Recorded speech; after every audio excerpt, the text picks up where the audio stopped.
आज ढांसा बादली बॉर्डर पे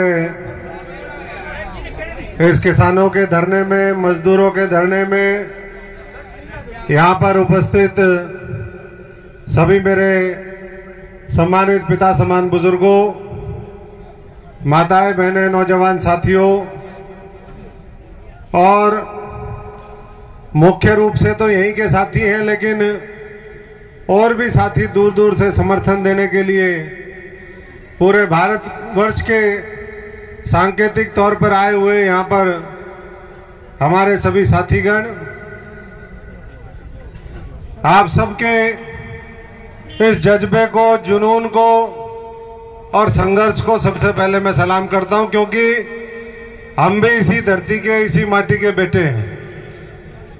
चिमनी डराना बेरी में पड़ता है, सबको पता है, और काद्यान खाप का चबूतरा हमारा गांव के अंदर है। यहाँ सारी खापें हैं, गुलिया खाप है, धनखड़ खाप है, हमारे काद्यान खाप है, और सारी खापें जितनी भी हैं वो यहाँ पर रोज पिछले 35-40 दिन से उन्होंने इस बॉर्डर के ऊपर भी ये मोर्चा संभाला हुआ है। जैसे सीमाओं की रक्षा हमारे जवान करते हैं, वैसे ही इस माटी के वीर सपूत इस बॉर्डर की रक्षा करने में भी लगे हुए हैं कि अगर दिल्ली के चारों तरफ घेरा डाला है तो हम भी यहाँ पर घेर करके और दिल्ली सरकार को बाध्य करेंगे, मोदी सरकार को बाध्य करेंगे। लेकिन दुख की बात है कि इतने दिन बीतने के बाद सरकार कौन चुनता है? आप लोग चुनते हैं, आम जनता चुनती है कि ये सरकारें आएंगी, अच्छा फैसला करेंगी और उस फैसले से हमारा जीवन बेहतर होगा, ये देश आगे बढ़ेगा। समाज में एक एक व्यक्ति की जो शक्ति है वो सही दिशा में लगेगी। लेकिन आज ये हमारी सही दिशा में शक्ति लग रही है क्या? यही हमारे खेतों में लग रही होती, यही हमारी फैक्ट्रियों में लग रही होती, यही भट्ठों पे लग रही होती, यही किसी और काम में लग रही होती। कई नौकरी पेशे करने वाले हैं, वो अपने जाकर के काम करते, तब देश तरक्की करता है। यहाँ धरनों पे बैठ के तरक्की नहीं होती। तो सरकार आज हमारे किसानों के प्रतिनिधि वहां पर बुलाए हुए हैं। उम्मीद तो हमें सबको रखनी चाहिए, क्योंकि उम्मीद नहीं होगी तो उम्मीद के सहारे कहते सब कुछ होता है। उम्मीद अपने को रखनी चाहिए, लेकिन उसके साथ साथ विश्वास ये सरकार खो चुकी है, सबको पता है। और इसीलिए मैं हमारे जो बड़े बुजुर्ग रहे और इस धरती से जिनका वास्ता था, रहबरे आजम चौधरी छोटू राम जी, उनकी पंक्ति को दोहराना चाहूंगा। उन्होंने कहा था कि ए भोले मानस दो बात जान ले, एक बोलना सीख ले और दूसरा दुश्मन को पहचान ले। अभी भी बोलना तो बहुत लोग सीखे हैं, इसमें मैं देख रहा था अभी, इसलिए मैंने कहा था गुलिया साहब, विनोद जी थोड़ा मेरे को बाद में बुलाना। मैंने कहा थोड़ा सा और भी लोगों की एक बार सुन लें। लेकिन दुश्मन को पहचानना नहीं सीखे अभी।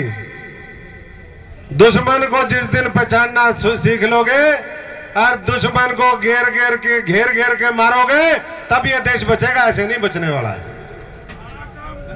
तो इसलिए मैं तो अभी सालावास में शहीद के होके आया हूं, जाखड़ साहब के यहाँ, परिवार की सुन के आए। बॉर्डर पर हमारा भाई वहां पर शहीद हो जाता है, 40 साल का लड़का, पूरी चौथी पीढ़ी फौज में।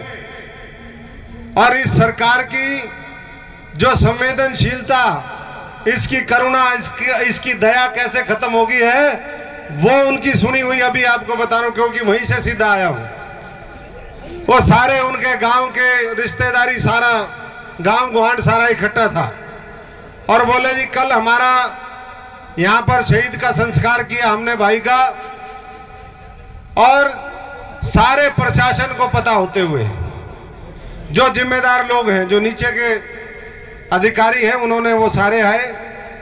लेकिन जिस तरीके से सरकार के प्रतिनिधि आने चाहिए शहीद के संस्कार में, जिस तरीके से और बड़े अधिकारी डीसी एसपी आने चाहिए, वो कह रहे हैं हमें पता ही नहीं। अरे जब शहीद वहां पर बॉर्डर पे होता है, पूरी दुनिया को पता होता है, पूरे देश को पता होता है, और यहाँ के लोग कहते हैं कि हमें पता नहीं।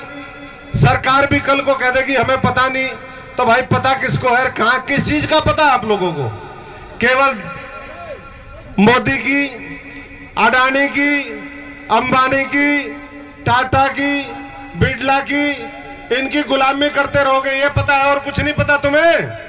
ये सारे बनवा दिए इतने बड़े बड़े ये साइलोज, ये इतने बड़े बड़े वेयर हाउस, ये 10-10 हजार एकड़ जमीन इकट्ठी करवा दी इस अडानी अंबानी की, ये पता है क्या तुम लोगों को?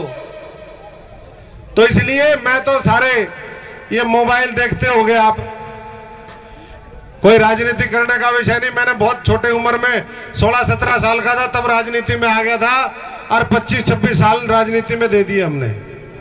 मैं भी फौजी परिवार से संबंधित हूं और साधारण परिवार से हूं, जैसे किसान गरीब मजदूर के बेटे बेटियां यहां पर हैं, उसी तरीके से। ये जो मोबाइल है, इस मोबाइल में कौन सा सर्किट किससे मिला हुआ है आपको पता है? किसी को पता है क्या? किसी को? ये हार्डवेयर इंजीनियर को पता होता है। ऐसे ही राजनीति भी है, देखने में कुछ है और अंदर कुछ है, बहुत बूढ़ी राजनीति। हम तो गलती से आ गए, और मेरे को याद आती है मेरा बाबू फौज में था, जब हमने राजनीति शुरू करी, मेरे को कहता भाई ये किस काम में लागे हो, अपना काम ना है? तो मैं कहा जी ना ना, हमने तो गरीब की सेवा करनी है, किसान मजदूर की लड़ाई लड़नी है, ये है और वो है। थोड़ी बहसबाजी हुई, बोला फिर करके देख ले। हमने करी, देखी, खूब समझा और पूरी दुनिया समझी, और इसलिए मैं कह सकता हूं कि आज तो हमें मिलकर के लड़ाई लड़ने की जरूरत है, लेकिन समय आएगा सारी चीजों का खुलासा कुछ तो जनता जानती है। ऐसा नहीं कि जनता जानती नहीं, कई बार जनता के सामने विकल्प नहीं होता, और हम ये सोचते हैं कि भाई यो भी खराब, यो भी खराब, यो भी खराब, यो भी खराब, और इनमें से कम खराब कौन सा? और कई बार छोटी छोटी बातों को लेकर के हम फिर जो है एक और खराब को चुन करके विधानसभा और संसद में बिठाने का काम कर देते हैं। इसलिए बहुत सोच समझ करके फैसला करें आने वाले समय में। आज ये लड़ाई मजबूती से लड़े। मैं तो इस बात का पक्षधर हूं, और भी साथियों से, हम पूर्व सांसद हैं, उनसे भी कह रहे हैं कि भाई पूरे देश के लोगों से, मैंने खुद भी बात करी बहुत से बड़े बड़े नेताओं से, कि आकर के इन धरनों का समर्थन करें, क्योंकि ये 2 राज्य जो है ये बॉर्डर अभी संभाले हुए हैं, मोर्चा संभाले हुए हैं। हम तो उन परिवारों से, हम छोटे छोटे थे, सुनते थे, मां मैं जाऊंगा फौज में, मैं दुश्मन की खोज में, और जासिम मां पे पैरा दूंगा, देश रहेगा मौज में। हम तो देश को मौज में रखने के लिए वहां सीमाओं के ऊपर भी पहरा देखते हैं, शहादत भी देते हैं, और आज फिर शहादत देने के लिए यहां पर तैयार है। लेकिन पूरा देश आकर के समर्थन करे इन सब साथियों का। अगर समर्थन नहीं करोगे तो ये इतने लाखों करोड़ रुपए की लूट चल रही है, आप कल्पना भी नहीं कर सकते। महाराष्ट्र के अंदर 3-4 साल पहले ये सरकार थी भारतीय जनता पार्टी की, और उस सरकार ने ये जो कानून अब पास करे, उसमें से एक कानून जिसमें जमाखोरी होती है, एसेंशियल कमोडिटी एक्ट उसको कहते हैं अंग्रेजी के अंदर, उसमें संशोधन करा था। और लोग ये कहते हैं कि दाल जो है, दाल की ये कह दिया उन्होंने, कितनी दाल कोई भी इकट्ठी कर ले।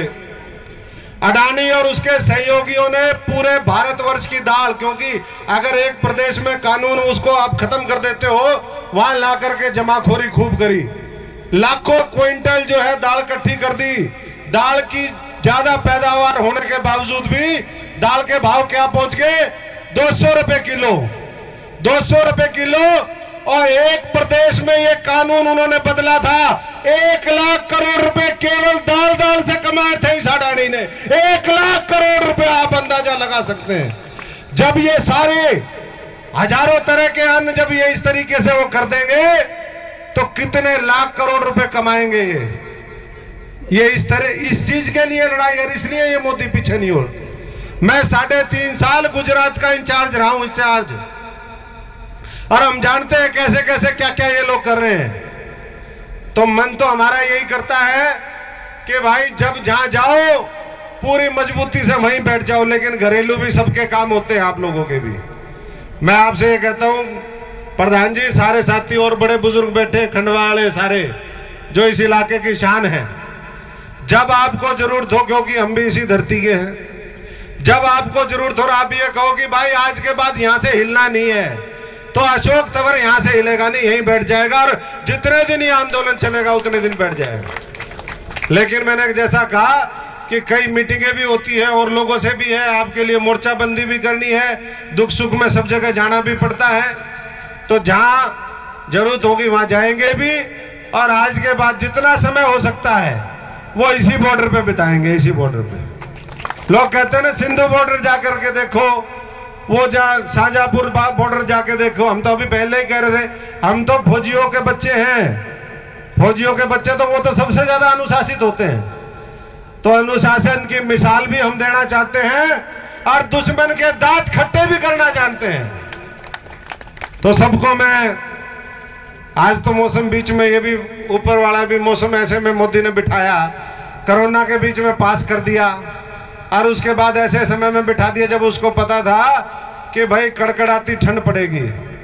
बोले भाई इनके हौसले प्रस्त हो जाएंगे ऐसे ही, बोले बारिश होगी, बोले ऐसे ही उठ उठ के भाग जाएंगे। ये रणनीति होती है कि जितना लंबा चला दो ना, बोले अपने आप छिक लेंगे। लेकिन यहाँ जितना ये लंबा खींचेंगे उतने लोग और ज्यादा तादाद बढ़ती जाएगी। कहते हैं ना, जुल्मी जब जब जुल्म करेगा सत्ता के गलियारों से जर्रा जर्रा गूंज उठेगा जय हिंद के नारों से। तो ये भारत बचाने की लड़ाई है, ये केवल ये मत सोचो कि किसान को बचाने की लड़ाई है। ये ठीक कहते हैं, हम आजकल खूब सुनते हैं साथियों का कि भाई अगर किसान तो फिर भी खा लेगा, पैदा करेगा, अपना रख लेगा, भाई इतना क्विंटल होया अपने घर में रख ले। गरीब आदमी कहां से खाएगा? वो 200 रुपए दाल खा सकता है, वो 80 रुपए का आटा खा सकता है, वो 100 रुपए किलो की गाजर खा सकता है क्या? तो इसलिए समझना पड़ेगा सबको। और 36 बिरादरी को जिसके लिए ये हरियाणा जाना जाता है, उनको सबको सहयोग करना पड़ेगा। ये मुख्यमंत्री जी कहते हैं, क्या कहते हैं, बोले भाई किसान धींगा मस्ती कर रहे हैं और धींगा मस्ती नहीं करने देंगे। ये धींगा मस्ती है क्या? धींगा मस्ती क्या होती है भाई? धींगा मस्ती तो वो होती है जैसी आप लोग करते हो, खाते हो 1-1 लाख रुपए किलो की मशरूम, यूं चेचक के दाग थे, थारे गड्ढे थे सत्ता में आने तो पहले यूं, और सारे गाल फूल फूल का प्लान करवा लिए तुमने, बिरन के खाओ और के करो और के करवाओ। तो इसलिए, और ये कहना कि भाई ये तो फलानी जगह के पता नहीं कहां से आए, पंजाब से आए, ये पहले पंजाब का है ना हिस्सा था, ये भी पंजाब का हिस्सा था ना, और कल कह दोगे पता नहीं कहां से आए। अभी बॉर्डर से परसों में घरोंडा था, वहां पर टोल के ऊपर सिंधु बॉर्डर से भी कई बार निकल के वहां से आते देखते हैं, दूर दूर से लोग पूरे जज्बे के साथ आते हैं, ट्रॉली भर भर के। पाकिस्तान के बॉर्डर से आए, कल ये अभी तो खालिस्तानी का है, कल को पाकिस्तानी मत कह देना भाई, बहुत मुश्किल हो जाएगी खट्टर साहब। और खट्टर साहब के सहयोगियों को भी ये कहना चाहता हूं, अरे भाई दुष्यंत जी क्या करेगा कुर्सी का, क्या करेगा कुर्सी का? हमने तो नू सोच के भाई तेरे चाचा ने दुखी कर रखा है, तू दिक्कत में है, तेरी मदद कर दे, तेरी मदद करी। अरे इस्तीफा दे दे, छोड़ छाड़ के बैठे ना, अरे मारा गेला।